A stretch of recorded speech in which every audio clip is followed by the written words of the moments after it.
الحمد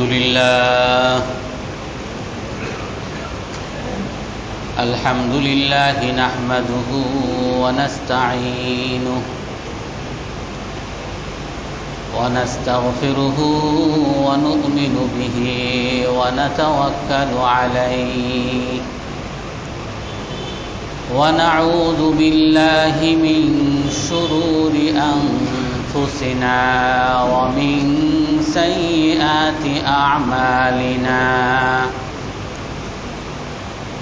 من يهده الله فلا مضل له ومن يضلله فلا هادي له ونشهد أن لا إله إلا الله وحده لا شريك له ونشهد أن سيدنا ومولانا محمدًا عبده ورسوله أرسله بالحق بشيرا ونذيرا بين يدي الساعة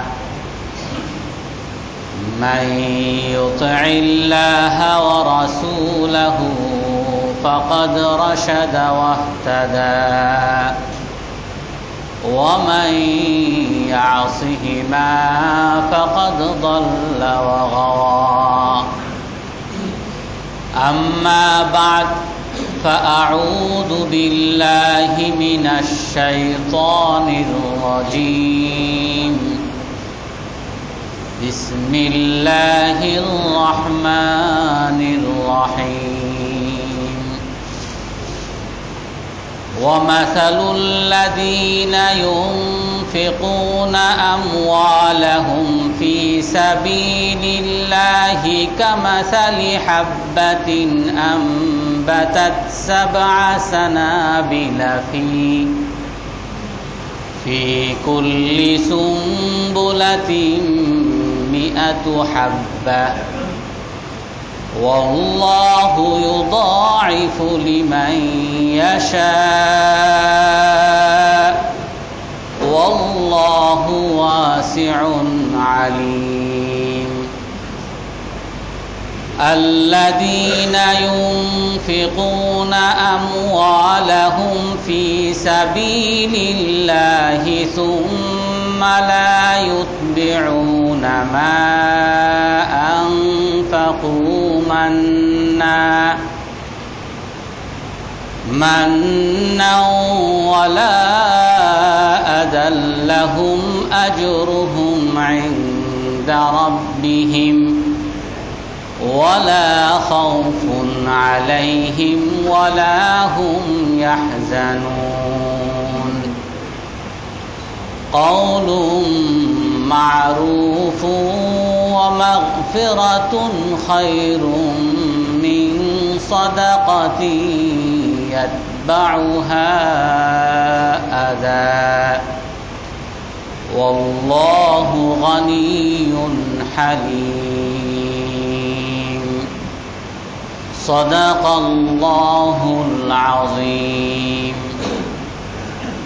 وقال النبي صلى الله عليه وسلم من جهز حاجا أو غازيا أو خلفه في أهله أو فطر صائما فله مثل أجره من غير أن ينتقص من أجره شيء أو كما قال عليه الصلاة والسلام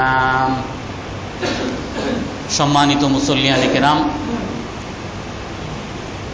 আমরা রমজানের করণীয় সম্পর্কে আলোচনায় ছিলাম। আল্লাহ তাআলা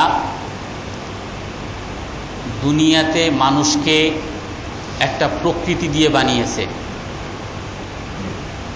দুনিয়ার প্রকৃতি হলো, দুনিয়ার নিয়ম হলো গিভ এন্ড টেক। আপনি আমাকে দিবেন, আমিও আপনাকে দিব। আপনি আমাকে দিবেন না, আমিও আপনাকে দিব না। তো এক্ষেত্রে মানুষ তাকেই দেয় যখন নাকি সে অনেক পাওয়ার আশা করে। যখন তার বিনিময়ে পাওয়ার আশা থাকে না, তখন কোনো মানুষ আর দিতে চায় না। আল্লাহ তাআলা বলতেছেন, মান যাল্লাযী ইউকরিদুল্লাহা কারদান হাসানা ফায়ুদাঈফাহু লাহু আদআফান কাসীরা। এমন কে আছে যে এমন এক সত্তাকে ঋণ দিবে, যেই সত্তা ওই ঋণের বিনিময়ে তাকে অনেক গুণ ঋণ তাকে পরিশোধ করবে। শুধু অনেক গুণ ঋণই তাকে পরিশোধ করবে না, বরং আরও তাকে অনেক বিনিময় দান করবে। ছোটবেলায় একবার আমার কাছে কিছু টাকা ছিল, তো আমার এক আত্মীয়, ধনী আত্মীয়, সে আমার কাছে টাকা চাইল, তো আমি তাকে দিয়ে দিছি। কারণ আমি জানতাম যে সে অনেক ধনী, তার ঋণ তো সে পরিশোধ করবেই। আমি যে তাকে উপকার করলাম, এই বিনিময়েও আমি আরও কিছু পাব। আমরা দেখি অনেক সময় আমার ছেলের কাছ থেকে, ছোট ছেলে ভাঙতি টাকা নাই, বাবা তোমার কাছে 20 টাকা আছে, 20 টাকা দাও। তো 20 টাকা সে ঋণ দেয়, ওই 20 টাকা সে 100 বার নেয়। ওই 20 টাকার বিনিময়ে 1000 টাকা তার নেওয়া হয়ে গেছে, তারপরও বলে আমি না তোমার কাছে 20 টাকা পাই। কারণ জানে যে বাবা চাইছে, বাবাকে যদি দেই শুধু 20 টাকার বিনিময়ে 20 টাকাই পাবো না, এর বিনিময়ে আরও অনেক কিছু পাবো। আমি তোমাকে একদিন উপকার করছিলাম, আজকে আমাকে চকলেট কিনে দিতে হবে। আমি তো তোমাকে দিছিলাম একদিন, আমাকে কেন দিবা না? তো আল্লাহ তাআলা বলেন যে নাকি এমন এক সত্তাকে দান করবে, ঋণ দিবে, যেই সত্তা তাকে শুধু ওই ঋণের বিনিময়ে ঋণ দিবে না, তাকে এই ঋণের বিনিময় অনেক গুণ পরিশোধ তো করবেই, সাথে তাকে আরও বিনিময় দান করবে। এটা হলো বিশ্বাসের বিষয়। আমি যদি এই কথা বিশ্বাস করতে পারি যে আমি আল্লাহকে যদি দেই, তাহলে আল্লাহ শুধু এর বিনিময় দিবেন না, এর সম পরিমাণ শুধু দিবেন না, এর চেয়ে অনেক গুণ বাড়িয়ে দিবেন, এবং এর বিনিময়ে আরও অনেক বিনিময় আল্লাহ তাআলা দিবেন। কোরআনের মধ্যে, হাদিসের মধ্যে অনেক জিনিসের বিনিময় আল্লাহ তাআলা বর্ণনা করছেন। অনেক বিনিময়, একটার বিনিময় একটা সওয়াব, বা বেশির থেকে বেশি 10টা সওয়াব। কিন্তু কিছু নেক আমল আছে, তার বিনিময়ে আল্লাহ তাআলা কোনো ক্ষেত্রে অগণিত বিনিময় দান করেন। তার মধ্যে একটা হলো সদকা, আল্লাহর রাস্তায় দান করা। আল্লাহ তাআলা কোরআনের মধ্যে খুব স্পষ্ট করে বলেন, মাসালুল্লাযীনা ইউনফিকুনা আমওয়ালাহুম ফী সাবিলিল্লাহ, যে নাকি আল্লাহর রাস্তায় দান করে, তার দৃষ্টান্ত হলো, ওই দানের দৃষ্টান্ত হলো কামাসালি হাব্বা, একটা ধানের গাছ, ধানের শীষ, আমবাতাত সাবআ সানাবিল, ধানের শীষের মধ্যে 7টা শীষ বের হয়েছে। একটা একটা ধানের গাছের মধ্যে 7টা শীষ বের হয়েছে, এবং প্রতিটা শীষে, প্রতিটা ডালে আমবাতাত সাবআ সানাবিল ফি কুল্লি সুম্বুলাতিন মিআতু হাব্বা, আর প্রতিটা শীষের মধ্যে 100 করে দানা আছে। প্রতিটা, এই যে গাছের মধ্যে ধানের যে শীষ থাকে, তার মধ্যে অনেকগুলো শীষ থাকে পাশে, আর প্রতিটা শীষের মধ্যে অনেকগুলো দানা থাকে। তো আল্লাহ তাআলা বলেন যে নাকি 1 টাকা কিছু বিনিময় আল্লাহর রাস্তায় দান করলো, তার দৃষ্টান্ত হলো ওই ধানের শীষের মতো, যেই ধানের শীষের 7টা শীষ আছে, এবং প্রতিটা শীষের মধ্যে 100টা করে দানা আছে। তার অর্থ হলো 7কে যদি আপনি 700 দিয়ে গুণ দেন, 700। 1 টাকা যে আল্লাহর রাস্তায় দান করবে, আল্লাহ তাআলা তাকে 700 বিনিময় দান করবেন। আল্লাহ তাআলা কি বলেন? শুধু 700 বিনিময়ই না, ওয়াল্লাহু ইউদাইফু লিমান ইয়াশা। আল্লাহ তাআলা যাকে চান, যাকে ইচ্ছা করবেন, তাকে আরো কয়েক গুণ বিনিময় আল্লাহ তাআলা তাকে দান করবেন। এই জন্য এক হাদিসের মধ্যে আছে, মান আনফাকা নাফাকাতান ফি সাবিলিল্লাহ কুতিবাত লাহু 700 দিফ। যে নাকি আল্লাহর রাস্তায় 1 টাকা দান করবে, আল্লাহ তাআলা তাকে 7 লক্ষ টাকা দান করার সওয়াব দান করবেন। আমি দান করছি 1 টাকা, কিন্তু সওয়াব আল্লাহ তাআলা দিবেন 7 লক্ষ। এই জন্য এক হাদিসের মধ্যে আছে, মা মিন আবদিন তাসাদ্দাকা বিসাদাকাতিন মিন তাইয়িবিন ওয়ালা ইয়াকবালুল্লাহু ইল্লা তাইয়িব। যখন নাকি কোনো বান্দা তার পবিত্র মাল থেকে, হালাল উপার্জন থেকে দান করে, আর আল্লাহ তাআলা হালাল ছাড়া গ্রহণ করেন না, কবুল করেন না। যখন কোনো বান্দা হালাল উপার্জন থেকে সদকা করে, আল্লাহ তাআলা বলেন, হাদিসের মধ্যে আছে, তিরমিজি শরীফের হাদিস, আখাযাহুর রহমানু বিয়ামিনিহি। আল্লাহ তাআলা সেই দানকে তার ডান হাতে নিয়ে নেন। আপনি গরিবকে দিচ্ছেন না, যেন আল্লাহর হাতে দিচ্ছেন। এই জন্য এক বুজুর্গ সাহাল ইবনে সাদ, উনি সবসময় গরিব খুঁজে তার হাতের মধ্যে দিয়ে দিতেন, খুঁজে খুঁজে নিজ হাতে দিতেন। কেন? যে আমি তো গরিবকে দিচ্ছি না, আমি দিচ্ছি আল্লাহকে। তো আল্লাহ তাআলা বলেন যে ওই দানকে আল্লাহ তাআলা ডান হাতে নিয়ে নেন, ফাতারবু ফি কাফিহি। আল্লাহ তাআলার হাতের মধ্যে আল্লাহ তাআলা সেটাকে লালন পালন করেন। কামা ইউরাব্বি আহাদুকুম ফিলাওয়াহু আও ফাসিলাহু। আল্লাহ রাসূল বলেন, তোমরা যেরকম কেউ উটের বাচ্চা, ছোট বাচ্চা যখন জন্ম লাভ করে, সেটাকে লালন পালন করো, সেটাকে মাঠে নিয়ে যাও, সেটাকে বিভিন্ন খাবার দাও, আস্তে আস্তে বড় হয়, বড় হয়, বড় হয়, অনেক বড় হয়। আল্লাহ তাআলাও সেই দানটাকে, সেই সদকাটাকে নিজের ডান হাতে নেন, আর সেটাকে লালন করতে থাকেন, লালন করতে করতে হাত্তা ইয়ারবু সাদাকাতুকুম মিন জাবালি উহুদ। ওই 1 টাকা দান আল্লাহ তাআলা লালন করতে করতে 1 পাহাড় পরিমাণ, উহুদ পাহাড় পরিমাণের চেয়েও বেশি সেই সদকাকে আল্লাহ তাআলা বানিয়ে দেন। আমি দান করছি 1 টাকা, কিন্তু তার বিনিময় আল্লাহ তাআলা পাহাড় পরিমাণ দিতেছেন। এই জন্য সমস্ত সাহাবায়ে কেরাম সদকার জন্য সব সময় তারা উৎসুক হয়ে থাকতেন। একবার ওসমান রাদিয়াল্লাহু তাআলা আনহু, আবু বকর রাদিয়াল্লাহু তাআলা আনহুর যুগে বিরাট দুর্ভিক্ষ। তো সে সময় হযরত আবু বকর রাদিয়াল্লাহু তাআলা আনহুর কাছে সবাই আসছে, ইন্না সামা আলাম তুমতির ওয়া ইন্নাল আরদা লাম তুমবিত। হে খলিফা, এখন তো আকাশ থেকে বৃষ্টিও হচ্ছে না, আর বৃষ্টি না হওয়ার কারণে দুর্ভিক্ষ লেগে গেছে, ভূমি থেকে উৎপাদনও হচ্ছে না। আর আল্লাহ তাআলা তো আকাশ থেকে স্বর্ণ নাজিল করবেন না, আর জমিন থেকে আল্লাহ তাআলা রূপাও উৎপাদন করবেন না, তো আমরা কিভাবে চলবো? তো হযরত আবু বকর রাদিয়াল্লাহু তাআলা আনহু বললেন যে আল্লাহর উপরে সবর করো, আল্লাহ তাআলা তোমাদের বিপদকে উদ্ধার করে দিবেন। তো সেই দিন বিকালেই হযরত ওসমান রাদিয়াল্লাহু তাআলা আনহুর 1000 উট খাদ্য সামগ্রী, তার মধ্যে আটা এবং তেল। তখনকার যুগে মানুষ যে খাবার দিয়ে বাঁচত, সেই খাদ্য সামগ্রী 1000 উট মদিনার মধ্যে ঢুকেছে। যখন তার বাড়ির সামনে সেই উট দাঁড়িয়েছে, তো তখন মদিনার সকল ব্যবসায়ীরা তার কাছে আসছে, আর এসে বলতেছে যে সবাই তো দুর্ভিক্ষ, সবাই তো হাহাকার করতেছে খাবারের জন্য, আপনি যদি আমাদের কাছে কিছু বিক্রি করেন তো তাহলে আমরা গরিবদের কাছে কিছু বিক্রি করতাম।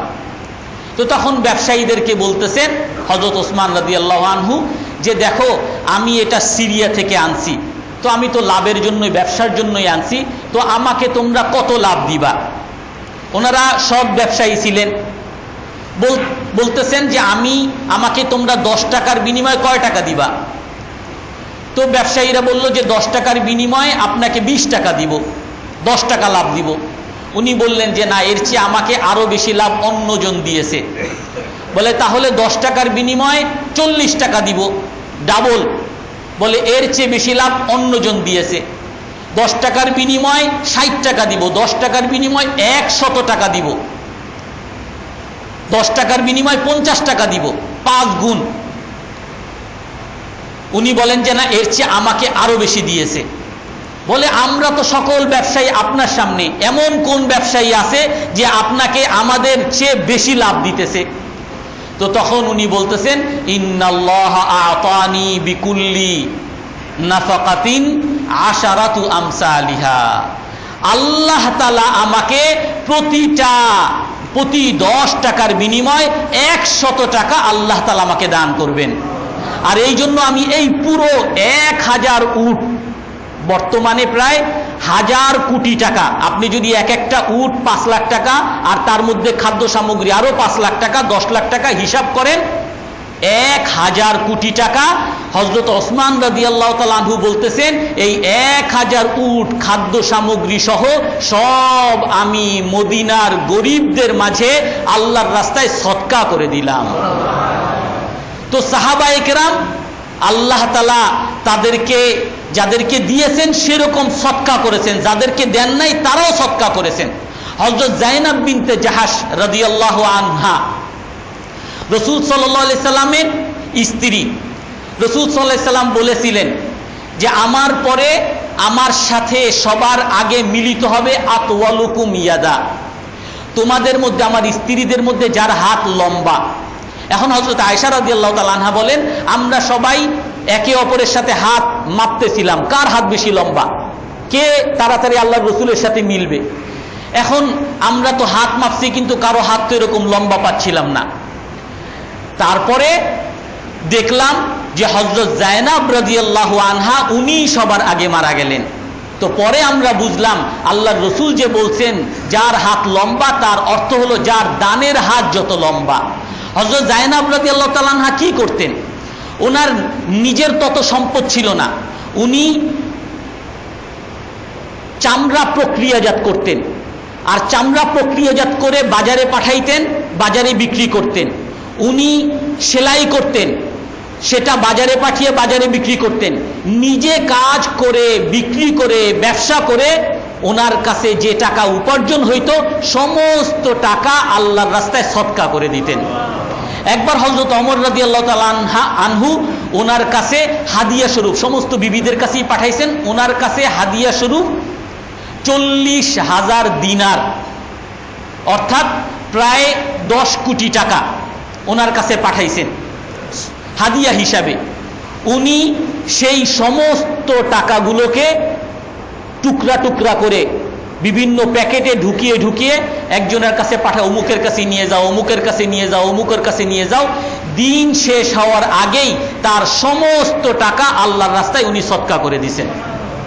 তো সাহাবায়ে কেরামের মধ্যে এরকম সদকার আগ্রহ ছিল, কারণ সেই সদকা সম্পর্কে তাদের বিশ্বাস ছিল। সদকা দ্বারা আল্লাহ তাআলা সমস্ত গুনাহ মাফ করে দেন। হাদিসের মধ্যে আছে, আস-সাদকাতু তুতফিউল খাতিআ কামা ইউতফিউল মাউন নার, পানি যেরকম আগুনকে নিভিয়ে দেয়, সদকা এরকম মানুষের গুনাহগুলোকে মোচন করে দেয়। এক হাদিসের মধ্যে আসছে, বনি ইসরাইলের যুগে এক লোক হাঁটতেছিল, অনেক পিপাসার্ত, উনি পানি পান করছে, অনেক কষ্ট করে পানি পান করছে। উনি তারপরে দেখতেছে একটা কুকুর, সেও পানির পিপাসায় জিহ্বা বের করে হাহা করতেছে। ওনার ওই কুকুরের প্রতি দয়া লাগছে, ওনার মুজা খুলে তারপরে সেই কূপ থেকে পানি উঠিয়ে কুকুরকে পানি খাওয়াইছে। আল্লাহ রসুল বলেন, আল্লাহ তাআলা ওই ব্যক্তি যে একটা কুকুরকে পানি খাওয়াইছে, এই উসিলায় আল্লাহ তাআলা ওনার সকল গুনাহ মাফ করে দিয়েছে। তো আল্লাহ তাআলা যদি একটা কুকুরকে পানি খাওয়ানোর দ্বারা যদি সকল গুনাহ মাফ করে দেয়, তাহলে একজন মুসলমানকে, একজন মুমিনকে, একজন নেককার মানুষকে খাওয়ানো দ্বারা কেন আল্লাহ তাআলা গুনাহ মাফ করবেন না? ওয়াসারিউ ইলা মাগফিরাতিম মির রাব্বিকুম ওয়া জান্নাতিন আরদুহাস সামাওয়াতু ওয়াল আরদ উইদ্দাত লিল মুত্তাকিন আল্লাযীনা ইউনফিকুনা ফিস সাররা ওয়াদ দাররা। আল্লাহ তাআলা বলেন যে তোমরা দয়ার দিকে দৌড়াতে থাকো, দৌড়াও, তোমরা ক্ষমার দিকে দৌড়াতে থাকো এবং জান্নাতের দিকে দৌড়াতে থাকো, যেই জান্নাতের প্রশস্ত আসমান এবং জমিনের প্রশস্ততার সমতুল্য। কিভাবে দৌড়ানো মানে কি আমি জান্নাতের দিকে দৌড়াইতে থাকবো এরকম যে আমি আমার বাসায় যাওয়ার জন্য দৌড়াইতে থাকি, রিক্সা পাই নেই দৌড়াতে থাকি, যত তাড়াতাড়ি দৌড়াই যেতে পারবো, নামাজের আজান দিয়ে দিছে দৌড়াইতে থাকি, আমি জান্নাতের দিকে কি দৌড়াইতে থাকবো? এইটা কি অর্থ? আল্লাযীনা ইউনফিকুনা ফিস সাররা ওয়াদ দাররা ওয়াল কাযিমিনাল গায়যা ওয়াল আফিনা আনিন নাস। দৌড়ানো কিভাবে দৌড়াবো আল্লাহ তাআলা বলে দিয়েছেন যে যারা নাকি সাধারণ ক্ষমার দিকে দৌড়াতে চায়, যারা জান্নাতের দিকে দৌড়াতে চায়, তারা যেন প্রকাশ্যে আল্লাহর রাস্তায় সদকা করে, গোপনে আল্লাহর রাস্তায় সদকা করে, তারা যেন তার রাগকে হজম করে। ওয়াল কাযিমিনাল গায়জ ওয়াল আফিনা আনিন নাস, সে যেন মানুষকে ক্ষমা করে। মানুষ যখন সদকা করবে, রাগকে হজম করবে আর মানুষকে ক্ষমা করবে, সে জান্নাতের দিকে দৌড়াতে থাকবে। এই জন্য হাদিসের মধ্যে আছে ইন্না মিন মুজিবাতিল মাগফিরাহ ইতআমুল মুসলিমিস সাগাবান। আল্লাহ তাআলা গুনাহ মাফ করে দেন যখন নাকি কোনো মানুষ কোনো মুসলমানকে, ক্ষুধার্ত মুসলমানকে একবেলা খাবার খাওয়ায়। একবেলা খাবার খাওয়ানো দ্বারা আল্লাহ তাআলা গুনাহ মাফ করে দেন। এক হাদিসের মধ্যে আসছে যে মানুষ যখন কিয়ামতের দিন আসবে, আল্লাহ তাআলা এবং ওই মানুষের মাঝখানে কোনো অনুবাদক থাকবে না। মা মিন আবদিন ইল্লা সায়ুকাল্লিমুহু রাব্বু, সরাসরি আল্লাহ তাআলা বান্দার সাথে কথা বলবেন। ওয়ালাইসা বাইনাহু ওয়া বাইনাল্লাহি তুরজুমান, আর আল্লাহ এবং ওই বান্দার মাঝখানে কোনো অনুবাদক থাকবে না, সরাসরি আল্লাহ কথা বলবে। আর সে তার ডান দিকে তাকাবে, দেখবে তার নেক আমল, বাম দিকে তাকাবে, দেখবে তার বদ আমল। আর ওয়ায়ানজুরু আমামাহু আন্নার, আর তার সামনের দিকে দেখবে জাহান্নামের আগুন, আগুন ধেয়ে আসতেছে। কিয়ামতের দিন আগুন ধেয়ে আসবে, তিলকা ওয়াজি, চেহারার কাছে চলে আসবে। আল্লাহ রাসূল বলেন সেই আগুনকে থামাও। কিভাবে থামাবো? কিভাবে? পানি দিব নাকি সেখানে ঘুষি মারবো নাকি ফায়ার সার্ভিস ডাক দিব? আল্লাহ রাসূল বলে দিয়েছেন কিভাবে সেই জাহান্নামের আগুনকে নিভাবা। ইজালু বাইনাকুম ওয়া বাইনান নারি হিজাবান বিসাদকা ওয়ালাউ বিশিক্কি তামারা। আল্লাহ রাসূল বলেন তোমার আর সেই জাহান্নামের আগুনের মধ্যে দেয়াল তৈরি করো, আর সেই দেয়াল যদিও নাকি এক টুকরো খেজুর দ্বারাও হোক না কেন, এক টুকরো খেজুরও যদি আল্লাহর রাস্তায় দান করে কেউ, তো এর দ্বারা তার এবং জাহান্নামের আগুনের মধ্যে দেয়াল হয়ে যাবে। এই জন্য আল্লাহ রাসূল সাল্লাল্লাহু আলাইহি ওয়াসাল্লাম আরেক হাদিসের মধ্যে বলেন মা মিন আমিলিন ইয়ামালু বিখাসলাতিন ইল্লা রাজা সাওয়াবিহা ওয়া তাসদীকা মাওঈদিহা ইল্লা দাখালাল জান্নাহ। যে নাকি কোনো সদকা করবে, কোনো ভালো কাজ করবে, কল্যাণমূলক কাজ করবে আল্লাহকে সন্তুষ্ট করার জন্য, আর আল্লাহ তাআলার ওয়াদাকে স্বীকৃতি দিয়ে, যে নাকি কোনো ভালো কাজ করবে আল্লাহ তাআলা তাকে সরাসরি জান্নাতে প্রবেশ করাবেন। একবার আল্লাহ রাসূল এভাবে বসেছিলেন, বসে সাহাবায়ে কেরামকে জিজ্ঞাসা করেন মান আসবাহা মিনকুম সাইমান, তোমাদের মধ্যে কে আছে রোজা রাখছে আজকে? আজকে সকালবেলা রোজা রাখছো তোমরা, কে আছো? তো হযরত আবু বকর রাদিয়াল্লাহু তাআলা আনহু হাত উঠাইছেন, আনা ইয়া রাসূলুল্লাহ, আমি রোজা রাখছি।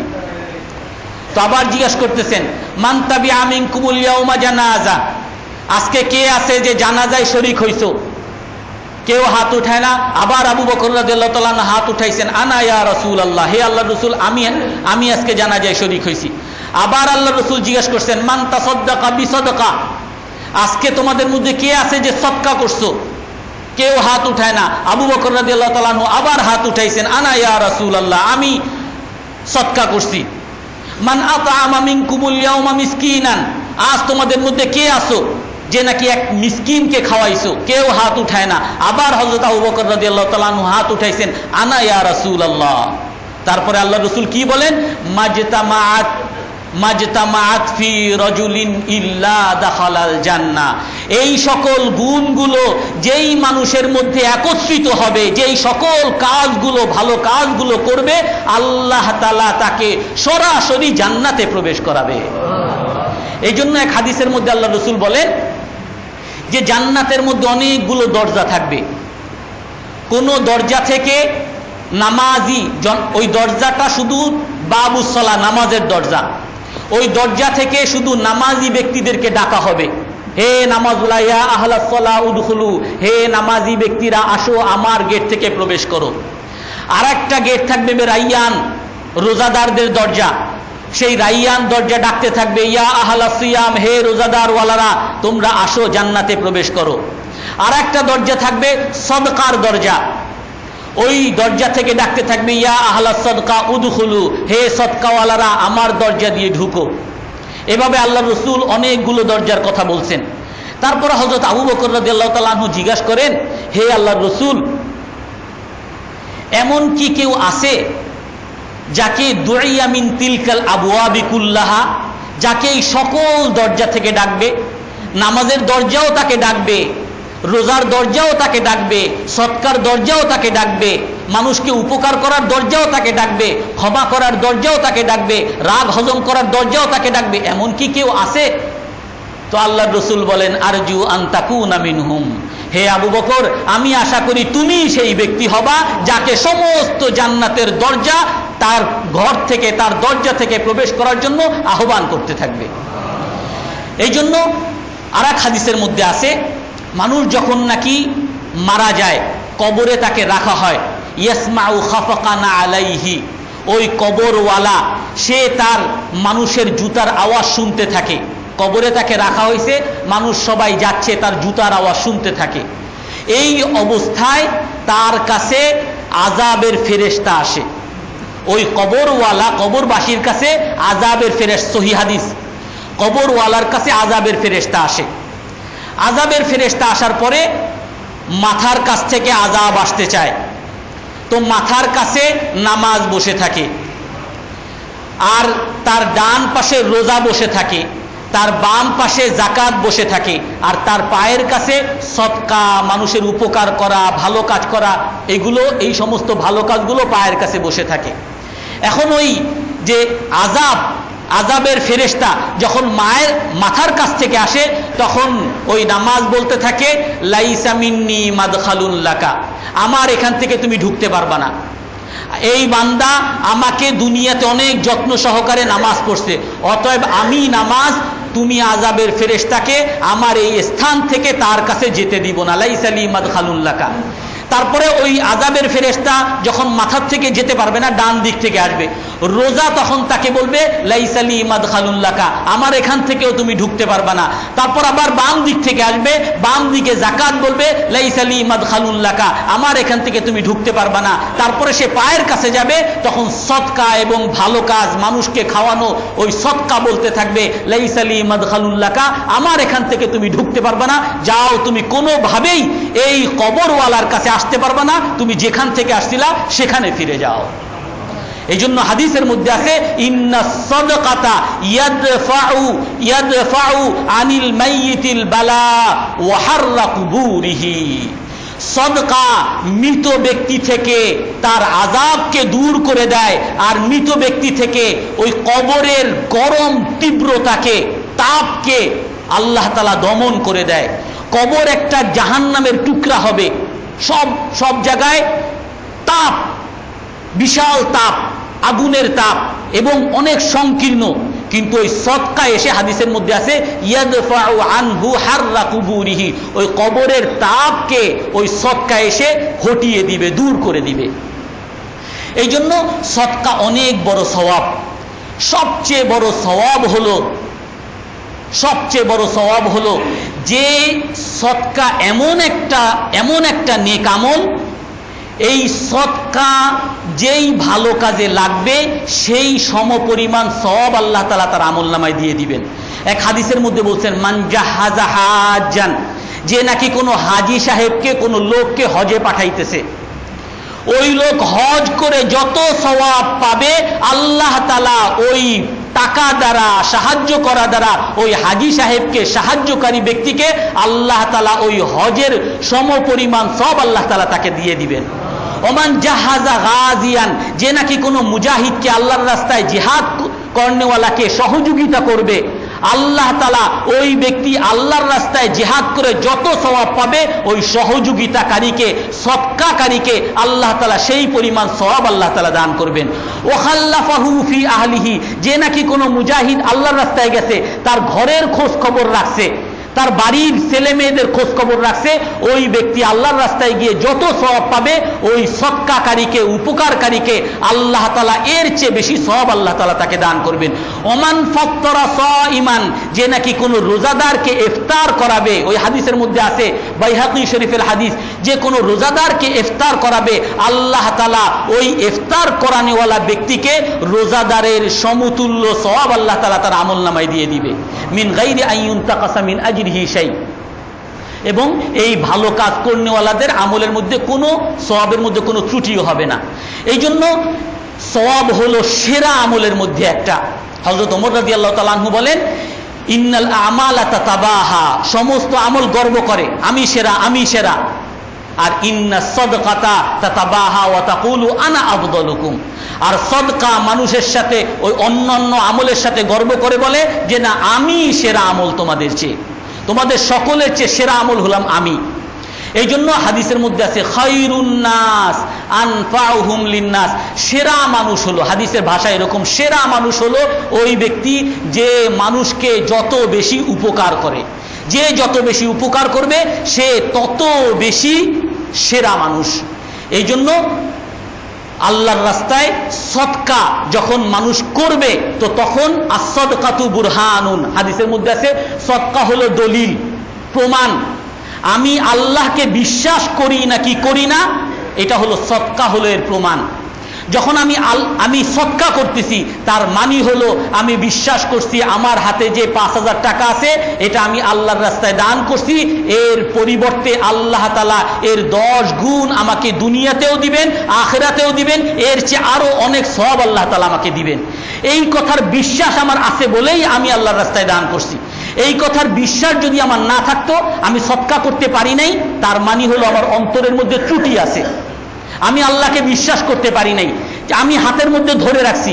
এই জন্য আল্লাহ তাআলা কোরআনের মধ্যে বলছেন ওমান ইউকা শুহা নাফসিহি ফাউলাইকা হুমুল মুফলিহুন, আল্লাহ তাআলা যাকে তার অন্তরের কৃপণতা থেকে বাঁচালো, কৃপণতার কারণে মানুষ সদকা করতে পারে না, অবিশ্বাসের কারণে মানুষ সদকা করতে পারে না, আল্লাহ তাআলা যাকে তার অন্তরের কৃপণতা থেকে বাঁচালো সেই হলো সফল ব্যক্তি। ফাউলাইকা হুমুল মুফলিহুন, সেই হলো সফল ব্যক্তি।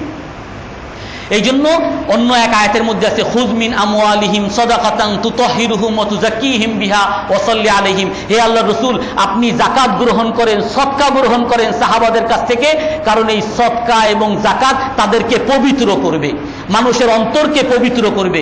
হযরত বিলাল রাদিয়াল্লাহু তাআলা আনহু একবার সদকা করতেছিলেন না, ভয় পাইতেছে যদি আমি খরচ করি তাহলে তো শেষ হয়ে যাবে, এমনি আমি গরিব মানুষ, এটা যদি দিয়ে দিই তাহলে খাবো কি। আল্লাহ রাসূল বলেন আনফিক ইয়া বিলাল ওয়ালা তাখশা মিন দিল আরশিল ইকলাল, হে বেলাল তুমি আল্লাহর রাস্তায় ব্যয় করো আর ওই আরশওয়ালা থেকে কখনো ত্রুটির ভয় করো না, কমতির ভয় করো না। ওই আরশওয়ালার কাছে ভান্ডারের উপরে ভান্ডার আছে, সে তোমাকে, তুমি যা দান করবা এর চেয়ে অনেক বেশি তোমাকে দান করবে। সাহাবায়ে কেরামের মধ্যে এই বিশ্বাস ছিল। এই জন্য আমরা সমস্ত সাহাবায়ে কেরামের মধ্যে দেখি, হযরত যখন রাসূল সাল্লাল্লাহু আলাইহি সাল্লাম সাহাবায়ে কেরাম মদিনায় গেছেন, মদিনায় যাওয়ার পরে অনেক দুর্ভিক্ষ, সেখানে একটা মাত্র কূপ ছিল, রুমা কূপ, আর কোনো কূপ নাই।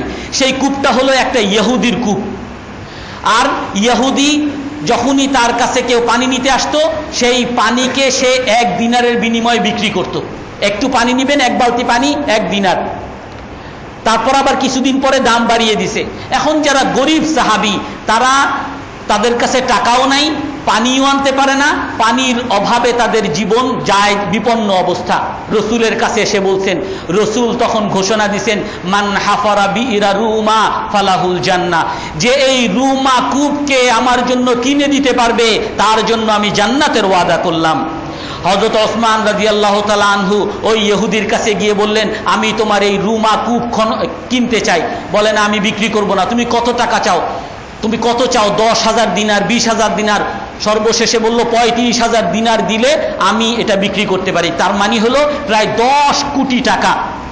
বলে, আমি তোমাকে এই 10 কোটি টাকা দিব, আমার কাছে বিক্রি করো। বলে, তাও আমি আপনার কাছে অর্ধেক বিক্রি করব, একদিনের জন্য আপনার আর একদিনের জন্য আমার। তো ঠিক আছে, একদিনের জন্যই বিক্রি করো। তো একদিনের জন্য বিক্রি করছে, মুসলমানদের জন্য ওয়াকফ করে দিছে। আল্লাহ রসুলের কাছে এসে বলছেন, হে আল্লাহ রসুল, এটা সদকা। তো সমস্ত মুসলমানরা ওসমান রাদিয়াল্লাহু তাআলা আনহুর দিনে সবাই পানি নিতেন। তো পরের দিন ইহুদি যে পানি বিক্রি করবে, ওই দিন পানি কেনার মতো আর কাউকে পাইতেন না। এখন দেখে যে আমি তো একদিন ধরে রাখছি, কিন্তু আমার তো আর কোনো লাভ হইতেছে না। এখন সে নিজেই আবার ওসমান রাদিয়াল্লাহু তাআলা আনহুর কাছে গেছে যে, তুমি তো পুরোটা কিনতে চাইছিলা, ঠিক আছে, তোমাকে এই অর্ধেকও দিয়ে দিব, তুমি আমাকে আর 10,000 দিনার দাও। তো হযরত ওসমান রাদিয়াল্লাহু তাআলা আনহু তাকে সেই 10,000 দিনারও দিয়ে পুরো কূপটা কিনে নিয়ে সমস্ত মুসলমানদের জন্য সদকা করে দিয়েছেন। হযরত তবুকের যুদ্ধে অনেক দূরে, ওখানে রোম সম্রাটরা মুসলমানদের উপর হুমকি স্বরূপ তারা আক্রমণ করার জন্য আসতেছে। তো রাসূল সাল্লাল্লাহু আলাইহি ওয়াসাল্লাম সিদ্ধান্ত নিছেন সেই তবুকের যুদ্ধে অভিযানে যাবেন। সেখানে 30,000 সাহাবাদেরকে নিয়ে যাবেন, কিন্তু সেখানে যাওয়ার মতো বাহন নাই, যাওয়ার মতো কোনো উট নাই, ঘোড়া নাই, অস্ত্র নাই, সামগ্রী নাই। তখন আল্লাহ রসুল ঘোষণা দিছেন, মান জাহাজা জাইশাল উসরা ফালাহুল জান্নাহ, যে নাকি এই দুর্ভিক্ষের লস্করকে, এই দুর্ভিক্ষ খুব খারাপ সময়ের সেনাবাহিনীকে যে তৈরি করে দিবে, তার জন্য আমি জান্নাতের ঘোষণা করলাম। হযরত ওসমান রাদিয়াল্লাহু তাআলা আনহু রসুলের কাছে আসছেন, হে আল্লাহর রসুল, এই যে আমি 940টা উট খাদ্য সামগ্রী সহ, সমস্ত সামগ্রী সহ আপনার কাছে নিয়ে আসছি, আর 60টা ঘোড়া, টোটাল 1000 বাহন আপনার খেদমতে আমি নিয়ে আসছি, আর 10,000 দিনার। তার মানে হলো বর্তমান যুগে আপনি যদি হিসাব করেন 1,000 কোটি টাকা। 1,000 কোটি টাকা আল্লাহর রসুলের কাছে এসে এক মুহূর্তে আল্লাহর রসুলের সামনে এসে হাজির করছেন। আল্লাহর রসুল হাদিসের মধ্যে আছে, ইউকাল্লিবুহা, ওই দিনারগুলো নিয়ে এভাবে পল্টাইতেছেন, এই হাত থেকে ওই হাতে নিতেছেন, আর বলতেছেন, মা দররা ওসমান মা আমিলা বাদা হাযাল ইয়াউম, ওসমান আজকের পরে যত খারাপ কাজও যদি করে তার আর কোনো ক্ষতি হবে না, তার জান্নাতের ওয়াদা আমি তাকে দিয়ে দিলাম। সেরকম কঠিন মুহূর্তে হযরত ওসমান রাদিয়াল্লাহু তাআলা আনহু রসুলের সামনে এসে হাজির হয়েছেন। রসুলের মসজিদ, সাহাবায়ে কেরাম মসজিদের মধ্যে এসে জায়গা হয় না, বাইরে বসে, বাইরেও জায়গা হয় না, বৃষ্টি জায়গা হয় না। আল্লাহর রসুল ঘোষণা দিছেন, পাশে একটা জমি আছে, ওই লোকদেরকে বলছে যে জমিটা দাও। তারা বলছে, না, আমরা জমি দিব না, এই জমি আমরা বিক্রি করব 40,000 দিনার, 10 কোটি টাকা। এখন আল্লাহ রসুল ঘোষণা দিছেন, মাই ইউয়াসসা ফিল মাসজিদি ফালাহুল জান্নাহ, যে নাকি এই মসজিদকে প্রশস্ত করে দিবে, ওই নতুন জমিটা মসজিদের জন্য যে কিনে দিবে, আমি তার জন্য জান্নাতের ওয়াদা করলাম। হযরত ওসমান রাদিয়াল্লাহু তাআলা আনহু ওই লোকের কাছে গিয়ে বললেন যে, তোমার জমিটা বিক্রি করো, কত? 35,000 দিনার নাও। রসুলের কাছে এসে দিছেন, হে আল্লাহর রসুল, এই জমিনকে আপনার মুসলমানদের জন্য আমি সদকা করে দিলাম। হযরত ওসমান রাদিয়াল্লাহু তাআলা আনহু কোটি কোটি টাকা আল্লাহর রাস্তায় দান করছেন। শুধুমাত্র হযরত ওসমান রাদিয়াল্লাহু তাআলা আনহু না, হযরত আব্দুর রহমান ইবনে আউফ রাদিয়াল্লাহু তাআলা আনহু, এক হাদিসের মধ্যে আসছে, একবার হযরত আবু বকর রাদিয়াল্লাহু তাআলা আনহুর যুগে হযরত ওসমান রাদিয়াল্লাহু তাআলা আনহুর তার ব্যবসায়িক কাফেলা 700 উট খাবারের, 700 উট খাদ্য সামগ্রী সিরিয়া থেকে মদিনায় আসতেছে। হযরত আয়েশা রাদিয়াল্লাহু তাআলা আনহা আওয়াজ শুনছেন, বিরাট আওয়াজ। তো জিজ্ঞাসা করলেন, কিসের আওয়াজ? সামিআত রাজ্জাতান ফিল মাদিনা, কিসের আওয়াজ এটা? এসে বললেন, তার খাদেমা এসে বললেন যে এটা হলো হযরত আব্দুর রহমান ইবনে আউফ রাদিয়াল্লাহু তাআলা আনহুর ব্যবসায়িক কাফেলা সিরিয়া থেকে আসছে, 700 কাফেলা, এই জন্য মদিনার মধ্যে আলোড়ন পড়ে গেছে। তো তখন হযরত আয়েশা রাদিয়াল্লাহু তাআলা আনহা বলেন, সামি'তু রাসূলুল্লাহি সাল্লাল্লাহু আলাইহি ওয়াসাল্লাম রাআইতু আব্দুর রহমান ইয়াদখুলুল জান্নাতা হাবওয়ান। এই জন্যই তো আমি রসুলের কাছে শুনছি, রসুল বলেছেন আমি আব্দুর রহমান ইবনে আউফকে দেখতেছি জান্নাতে হামাগুড়ি দিয়ে প্রবেশ করতেছে। এত সম্পদ, এগুলোর তো হিসাব দিতে হবে। এই হাদিস যখন নাকি হযরত আয়েশা বলছেন, এই খবর গিয়ে হযরত আব্দুর রহমান ইবনে আউফের কাছে গেছে যে উম্মুল মুমিনিন হযরত আয়েশা তো আপনার ব্যাপারে এরকম বলছেন। হযরত আব্দুর রহমান ইবনে আউফ দৌড়িয়ে হযরত আয়েশার কাছে চলে আসছেন, হে উম্মুল মুমিনিন আপনি এরকম বলছেন? হ্যাঁ আমি এরকম বলছি। হে উম্মুল মুমিনিন আপনি জেনে রাখেন আমিও শুনেছিলাম, আল্লাহর রাসূল আমাকেও বলেছেন যে আমি আব্দুর রহমান ইবনে আউফকে দেখেছি হামাগুড়ি দিয়ে জান্নাতে যাচ্ছে। আমি আল্লাহর রাসূলকে বলছি, হে আল্লাহর রাসূল আমি চাই না হামাগুড়ি দিয়ে জান্নাতে যেতে, আমি চাই দৌড়িয়ে দৌড়িয়ে জান্নাতে যেতে। কিভাবে আমি জান্নাতে দৌড়িয়ে দৌড়িয়ে যাব আপনি আমাকে বলেন। আল্লাহর রাসূল আমাকে বলে দিবেন, আকরিদিল্লাহ ইউতলিক লাকা রিজলাই, তুমি আল্লাহকে ঋণ প্রদান করো, আল্লাহ তাআলা তোমাকে দৌড়িয়ে দৌড়িয়ে জান্নাতে যাওয়ার সুযোগ করে দিবেন। হে উম্মুল মুমিনিন আপনি সাক্ষী থাকেন, এই 700 উট খাদ্য সামগ্রী অর্থাৎ 700 কোটি টাকা, 700 কোটি টাকা আমি সব মদিনার গরিবদের মাঝে সদকা করে দিলাম। সাহাবায়ে কেরাম এরকম সদকা করতেন। শুধু সাহাবায়ে কেরাম যে সদকা করতেন তাই না, হযরত তালহা রাদিয়াল্লাহু আনহুর ব্যাপারে আসছে, উনি ওনার একটা জমি বিক্রি করছেন 1000 কোটি টাকা দিয়ে। ওনার বাসার মধ্যে ওই টাকাগুলো, রাতে ঘুমাতে পারতেছেন না, ফাবাতা আরাকান, রাতে ঘুমাতে ছটফট করতেছেন। তার স্ত্রী বলেন কি ব্যাপার আপনি ছটফট করতেছেন কেন? বলে যে আমার কাছে এত টাকা আর আমি কিভাবে ঘুমাবো, আমি যদি মরে যাই এগুলোর হিসাব আমি আল্লাহর কাছে কিভাবে দিব? তো তার স্ত্রী বলেন, সেরকম স্ত্রী ছিল, যদি আপনার এতই ভয় থাকে আপনি এগুলো আল্লাহর রাস্তায় সদকা করে দেন। 1000 কোটি টাকা জমি বিক্রি করার সমস্ত টাকা নিয়ে উনি কয়েকটা থইলা করছেন, থইলা করে রাতে বের হয়ে গেছেন, অমুক গরিবকে দিছেন, অমুক গরিবকে দিছেন, অমুক গরিবকে দিছেন। পরদিন সকাল হওয়ার আগেই 1000 কোটি টাকা সমস্ত গরিবদের মাঝে সদকা করা শেষ হয়ে গেছে। হযরত আব্দুর রহমান ইবনে আউফ রাদিয়াল্লাহু তাআলা আনহু উম্মুল মুমিনিনদের জন্য, উম্মাহাতুল স্ত্রীদের জন্য, রাসূলের স্ত্রীদের জন্য একটা বাগান বরাদ্দ করেছিলেন, যেই বাগানের দাম হলো 400 কোটি টাকা। তাদের জন্য ওয়াকফ করে দিয়েছেন, হাদিয়া হিসেবে দিয়ে দিয়েছেন। সাহাবায়ে কেরাম এরকম সদকা করতেন। হযরত ওমর রাদিয়াল্লাহু তাআলা আনহু একবার এক জায়গায় 40,000 দিনার অর্থাৎ 10 কোটি টাকা একসাথে সদকা করছেন। হযরত ওমর রাদিয়াল্লাহু তাআলা আনহু বলেন যে আমি সবসময় হযরত আবু বকর রাদিয়াল্লাহু তাআলা আনহুর সাথে প্রতিযোগিতা করতাম। একবার প্রতিযোগিতা করছে, আল্লাহর রাসূল আমাদের কাছে দান চাইছে। দান চাওয়ার পরে হযরত আবু বকর রাদিয়াল্লাহু তাআলা আনহু দান করবেন, আর আমার কাছে অনেক টাকা ছিল, আমি অর্ধেক সম্পদ নিয়ে আল্লাহর রাসূলের দরবারে হাজির করছি। হে আল্লাহর রাসূল এই সম্পদ। বলে কত সম্পদ আনছো? আমরা অর্ধেক সম্পদ নিয়ে আসছি। আমি এখন অনেক খুশি, আমি আবু বকর রাদিয়াল্লাহু তাআলা আনহুর উপরে জয়ী হয়ে যাব। তারপরে দেখতেছি হযরত আবু বকর রাদিয়াল্লাহু তাআলা অল্প কিছু সম্পদ নিয়ে আসছে, গোপন করে করে রাসূলের কাছে নিয়ে আসছে, আর আমি অনেক খুশি। যখন আল্লাহর রাসূলের কাছে দিবেন, আল্লাহর রাসূল জিজ্ঞাসা করেন, মা আবকাইতা লি আহলিক, হে আবু বকর তোমার পরিবারের জন্য কি রেখে আসছো? তখন আবু বকর রাদিয়াল্লাহু তাআলা আনহু বলেন, আবকাইতু লাহুম আল্লাহ ওয়া রাসূলা, আমার পরিবারের জন্য আল্লাহ এবং আল্লাহর রাসূলকে রেখে আসছি, আমার যা ছিল সবই আপনাকে দিয়ে দিছি। তো তখন হযরত ওমর বলেন, মা ওয়াল্লাহি মা সাবাকতুহু আবাদা, কোনদিন আমি তার চেয়ে অগ্রসর হতে পারবো না।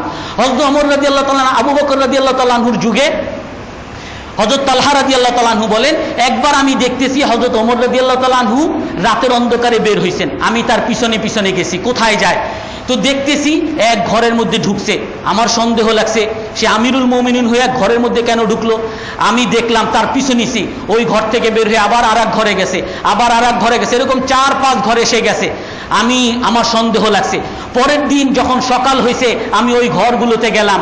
প্রথম ঘরে গিয়ে দেখি এক বৃদ্ধ মহিলা, তার কেউ নাই, সে পায়খানায় পেশাব পায়খানা সব বিছানাই করে।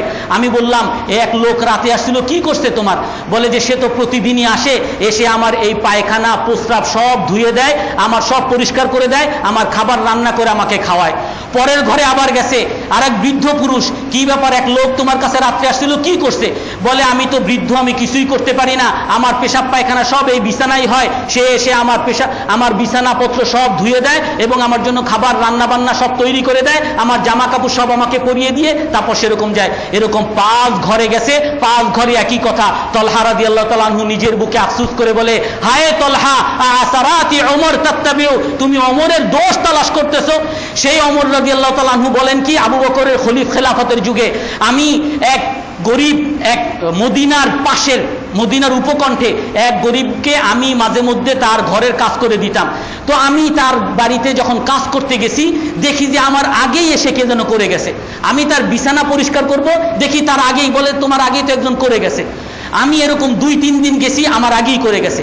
এখন আমি পণ করছি, আমি দেখব কে সেই ব্যক্তি যে আমার আগে করে যায়। বলে আমি দেখতেছি, দেখতে দেখতে দেখি যে ওই ঘরের মধ্যে খলিফা, সেই যুগের খলিফা হযরত আবু বকর রাদিয়াল্লাহু তাআলা আনহু ঢুকতেছেন, আর ঢুকে তার বিছানাপত্র, ওই পায়খানা পোশাকওয়ালা বিছানাপত্র সে ধুইতেছে, ধুয়ে আবার ওগুলো পরিষ্কার করে পরিষ্কার বিছানা বিছিয়ে ওটাকে রোদ দিয়ে তাকে ভালো কাপড় চোপড় পরিয়ে খাবার রান্না বান্না করে আবার চলে যাচ্ছে। তারপর আমি বললাম, আমি আবু বকর রাদিয়াল্লাহু তাআলা আনহুর সাথে কখনো প্রতিযোগিতা করে পারবো না। আমি যতবারই প্রতিযোগিতা করেছি আবু বকর রাদিয়াল্লাহু তাআলা আনহুর পিছনে পড়ে গেছি। হযরত আবু বকর রাদিয়াল্লাহু তাআলা আনহু এত উপকার করছেন, সেই আবু বকর রাদিয়াল্লাহু তাআলা 40,000 দিনার ওনার কাছে ইসলাম গ্রহণ করার সময় ছিল, 10 কোটি টাকা সব আল্লাহর রাস্তায় সদকা করছেন। সেই আবু বকর রাদিয়াল্লাহু তাআলা আনহুকে একবার রাসূল বলতেছেন, মা নাফানি মালুন কত্তু মা নাফানি মালু আবু বকর, আমাকে যত মানুষের সম্পদ আমাকে উপকার করছে, সবচেয়ে বেশি উপকার আমাকে আবু বকরের সম্পদ করছে। ওসমান রাদিয়াল্লাহু তাআলা আনহু 1000 কোটি টাকা দান করছেন, আব্দুর রহমান ইবনে আউফ 1000 কোটি টাকা দান করছেন, কিন্তু আল্লাহ রাসূল বলতেছেন কি, আমাকে আবু বকরের সম্পদ সবচেয়ে বেশি উপকার করছে। আবু বকর রাদিয়াল্লাহু তাআলা আনহু কান্না শুরু করে দিয়েছেন। মানুষের ভরা মজলিসে কাঁদতেছে। কেন কাঁদতেছে? দুঃখে, আমি এত ধনী ছিলাম, সব আল্লাহর রাস্তায় দিয়ে দিছি, সব রাসূলের পিছে খরচ করে ফেলছি, এই দুঃখে কাঁদতেছেন। বলে কি ব্যাপার হে আবু বকর, কেন কাঁদতেছো? বলে আমালি ওয়া নাফসি গায়রুকা ইয়া রাসূলুল্লাহ, হে আল্লাহর রাসূল, আমার সম্পদ আর আপনার সম্পদের মধ্যে আপনি পার্থক্য করলেন। আপনি বলতেছেন আবু বকরের সম্পদ আমাকে উপকার করছে, আমি তো কখনো আমার সম্পদকে আপনার সম্পদ থেকে আলাদা করে দেখি নাই। আমার জান, আমার সম্পদ সবই তো আপনার, কেন আলাদা করলেন আপনি? সেই দুঃখে আমি কাঁদতেছি। আল্লাহ তাআলা আমাদের সকলকে এরকম নেক আমল করার তৌফিক দান করেন। যারা সুন্নত পড়ি নাই, সুন্নত পড়ে নেই।